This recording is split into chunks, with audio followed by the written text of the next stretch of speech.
বিমানদা কোথাও কি পায়েসের কথা হচ্ছে, আমি একটু এটাকেও একটু রাজনীতির অঙ্গনে নিয়ে আসি, যে রাজনীতির যে মিষ্টতা সেইটা একেবারে নিঃশেষ হয়ে গিয়ে এই এতদিন এই 26-এ বা 25-এ কোথাও কি রাজনীতি এখন খুব তিক্ত হয়ে গেছে মনে হয়?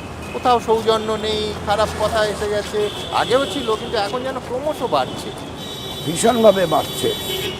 মানে সামাজিক জীব হিসাবে হ্যাঁ সমাজকে, সমাজবদ্ধ মানুষের হ্যাঁ কাজকর্মের প্রশ্নে রাজনীতি যারা করে তাদেরও দায়িত্ব আছে। হ্যাঁ তাদের যে দায়িত্ব আছে তাদের বুঝতে পারছে না, হ্যাঁ এমন সব উদ্ভট কথাবার্তা বলছে হ্যাঁ যার থেকে স্কুলে পড়া ছেলেমেয়েরা হ্যাঁ কুশিক্ষা পাচ্ছে। একদম। এটা খুব ক্ষতি হচ্ছে, আর এই ক্ষতিটা হচ্ছে পার্মানেন্ট, অনেকদিনের জন্য ক্ষতি হয়ে যাচ্ছে। এরপরে হয়তো এমন একটা সময় আসবে যে ভালো বাড়ির ছেলেরা আরও বেশি করে, এখনও খুব আসছে তা নয়, যে একেবারে রাজনীতিতে আসাই বন্ধ করে দেবে। সেটা হয়তো আমার মনে হয় হ্যাঁ এই ধাঁচাটা অব্যাহত থাকবে, হ্যাঁ এটা নাও হতে পারে, আচ্ছা। পরিবর্তন হবে। একটা কোথাও টার্ন অ্যারাউন্ড, আপনি আশাবাদী হ্যাঁ, যে একটা কোথাও মানে ঠিক মানুষ ঘুরে দাঁড়াবে? আর মানুষ বুঝতে পারবে আর না, হ্যাঁ যা হয়েছে যথেষ্ট হয়েছে, আর না। এবং এই সৌজন্য কি রাজ্য রাজনীতিতে এখন কমে যাচ্ছে? মানে আপনাদের সময়, আমি শুধু সোমেন মিত্রের ছবি দেখালাম তা নয়, রাজনীতির বাইরেও নির্বাচন এলে আপনারা কেউ কাউকে ছেড়ে কথা বলেননি, তীব্র আক্রমণ প্রতি আক্রমণ হয়েছে, কিন্তু কোথাও একটা ব্যক্তিগত সৌজন্যেরও ব্যাপার ছিল। আজকের রাজনীতি কি সৌজন্যহীন হয়ে যাচ্ছে? সৌজন্য মাঝে মাঝে হারাচ্ছে, হ্যাঁ আর কুকথা বড্ড এসে যাচ্ছে। এতে এই কুকথার জন্য হ্যাঁ সব থেকে ক্ষতি হচ্ছে আগামী প্রজন্ম। ঠিক, ছোট্ট ছোট ছেলেমেয়েরা টেলিভিশন দেখে, আমি একমত, কথাগুলো আপনার সাথে। শোনে, এইখানে একমত। তাদের কিন্তু একেবারে ক্ষতি করে দেওয়া হচ্ছে। তাদের মনটা গড়ে উঠবে, তারা ভাবনা চিন্তা করবে, কিন্তু ভাবনা চিন্তা করার আগেই তার তো ধীরে ধীরে উন্মেষটা ঘটে, ঠিক।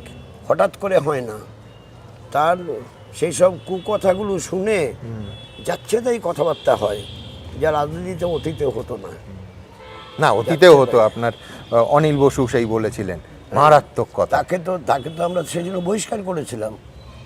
সে যে কথাবার্তা বলেছে, একটাও কষান দেওয়া হয়েছে, কষান দিয়েছিলেন, বহিষ্কার অনেক পরে হয়েছে। কিন্তু আমি বিমানদা অন্য একটা প্রসঙ্গে যাই, সেটা হচ্ছে ধরুন এই যে ব্যক্তিগত সৌজন্য, আমি বলছি আমার মনে আছে যখন 34 বছরের বাম সরকারের পতন হলো, মমতা বন্দ্যোপাধ্যায় শপথ গ্রহণ অনুষ্ঠান, আপনি বুদ্ধবাবু, বুদ্ধদেব ভট্টাচার্য এবং অসীম দাশগুপ্ত শপথ গ্রহণ অনুষ্ঠানেও গেছিলেন।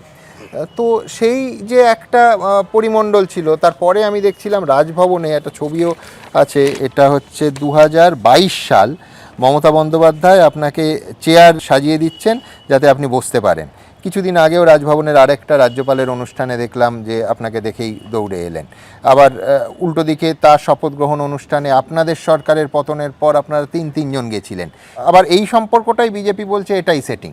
আবার এই সম্পর্কটা কোথাও বাম এবং তৃণমূলের মধ্যেও কি ক্ষয়িষ্ণু, ক্রমশ কমছে, তিক্ততা বাড়ছে?